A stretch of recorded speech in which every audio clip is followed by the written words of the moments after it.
Okay, if you are exhausted from starting over and over and over again with your habits or your goals or your routines or your promises that you make to yourself, this message just might genuinely shift something in you today, because there's a very good chance that you've been misunderstanding what starting over actually means and then holding it against yourself in a way that's not only unfair but also untrue. So let's just lovingly unpack this together. Okay, the first thing that I want to say, we're all going to be honest. We probably all had multiple day ones. Okay, day one of a new health kick, day one of a new routine, day one of getting back into a project or a dream, day one where we're like, today's the day that I'm not going to overthink. Today's the first day that I'm not going to be scrolling or procrastinating anymore. And then what happens? Life does. Okay, you fall off that wagon. The routine starts to fade. The spark starts to dim. And suddenly, guess what? You're back at day one again. And it feels so defeating. Not because starting again is inherently bad, of course it's not, but the meaning that we attach to it. And most of us, turn our little restarts, our day ones, into a personal attack. We tell ourselves things like, well, I should be further along. I can't believe I'm back here again. Other people can stick with things. Why can't I? Like, seriously, there must be something wrong with me. So if that sounds familiar to you, I want you just to take a deep breath for a moment. You are not falling off. You're not failing in any way because you're starting again.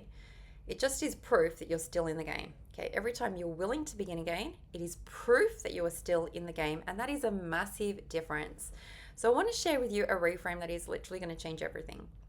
Okay, because the way when you start to shift the way that you view these start again moments, everything starts to change.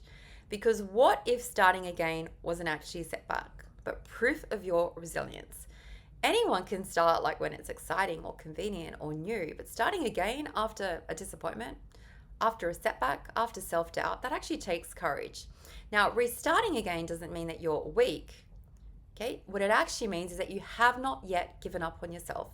So I want you to think about this. Every time you actually start again, you are starting not from, ground zero, from zero, but you're starting with more awareness, with more experience, with more self knowledge. You really are. You're wiser than last time. You know what didn't work back then. You know what burned you out. And you know more about what it is that you need. Okay? So this is not like a mistake that we're starting again, it's simply a refinement.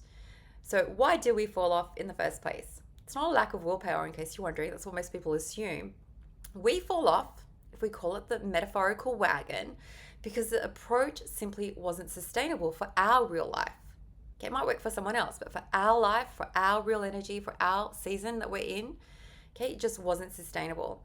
And so your brain is always going to reject, and I want you to pay attention. It's always going to reject what is too big, or too rigid, or too fast, or too demanding. And so what do we go and do? Like, that's the first thing that we do, this big, massive overhaul that is too big, too rigid, too fast, and too demanding.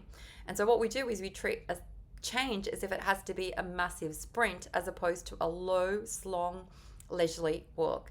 And so no wonder your brain tries to resist it. All it's trying to do is protect you from burnout. And so when you fall off in those instances, like, it might feel like failure, but all it's simply offering you is feedback.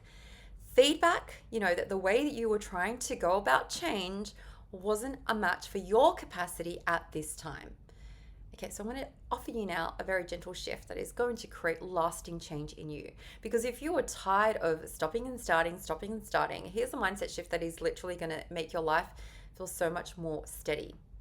I want you to know that consistency, like sticking with it over and over again, is born from kindness, not intensity. Okay? It's born from kindness, being kind to yourself, not intensity. The real path forward, okay, that makes the journey doable, okay, is being kind to yourself and more compassionate, okay, versus dramatic and thinking that you've got to be like a drill sergeant, like criticizing yourself in order to take action, which we all know does not work. So start smaller. Remove the perfection pressure, okay? None of us are perfect, my friend, in case you haven't worked that out. Lower the entry point, lower the bar. Okay, let your habits evolve with you, with your capacity, with your life, not in spite of it.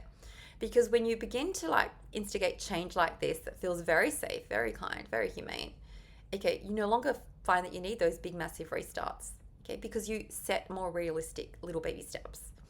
And so if you do need to pause and resume later on, you can do so without collapsing into self-judgment. And a restart or starting over again without shame is simply continuation.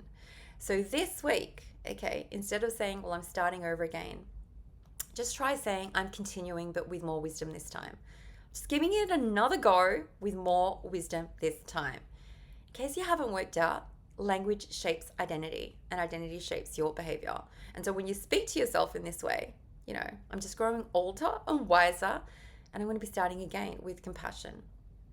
Okay, it just makes change feel less dramatic, less pressure. All you need to do is give it a go. And so your tiny little experiment for this week is just choose one little thing that you've been wanting to begin again. Just one little tiny thing. Drinking more water, going to bed earlier, stop scrolling, whatever it is, writing a page, and bring it back into your life in the smallest, calmest way. Something that takes no more than 5 to 10 minutes max. And if you miss a day, okay, which we might because life happens, you don't restart, you just are continuing. We're not doing the all or nothing thing anymore. No self-punishment, just gentle continuity in your life. And this little shift, like if you embrace this, it's going to change your relationship with progress. And if you want support, makes change feel so much lighter, I've made a free guide that will help you with exactly this, just like breaking the stop-start cycle with very little pressure or burnout. It gives you 5 thought shifts that is going to make taking action feel simpler, kinder, and more natural, especially if you tend to overthink or self-sabotage or feel stuck in life. The link is waiting for you in the description below if you want to download it. No push, it's just there waiting for you. And the one last thing that I want you to take away is please do not stop beating yourself up for being a human. You've got a human brain, my friend. Life is going to be full at times. Okay, seasons are going to change. We're all going to have ups and downs in life. We're all going to face obstacles and challenges. This is normal. Sometimes our energy will shift and our priorities will move.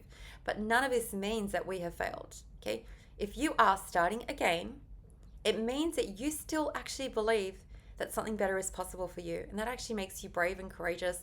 If this has spoken to you today, just tell me in the comments what's one thing that you are going to continue from a place of kindness this week, because I'm always cheering you on every single time that you begin again. Take care until next time.